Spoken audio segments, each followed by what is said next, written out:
Assalomu alaykum do'stlar, hormanglar, yaxshimisizlar? Changan Ben mashinasida kunlik probegni 0 qilishi mana zaryadkaga qo'yganda o'zinglar uchun bilib yurishga kunlik probegni 0 qilishi hozir sizlarga ko'rsatib o'taman.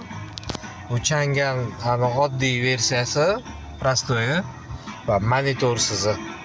Hop. Rulni chap tomonidagi mana bu ikkita knopka bor, bittasi muzika, bittasi ikkita popka turibdi. Shuni 3 sekund bosib turasizlar, shunda mana bu margat qilishni boshlaydi birinchisi. Margat qilganda bitta bosasizlar, ikkita bosganda mana hozir 0 da turgan ekan, trip yozuvdagi anaqaga 0 ga o'tdi. Hozir yana o'chib qoldi. Tez qilish kerak. Mana 3 sekund bosilib, margat qilib turdi. Bir marta bosildi, ikkinchi marta. Shunda mana bu probegi margat qiladi. Shuni yana 3 sekund bosib turilsa 0 bo'lib qoladi. Shunda qo'yib yuborasizlar, keyin o'zinglar uchun bitta zaryadkada necha kilometr yurayotganinglarni bilib yurasizlar.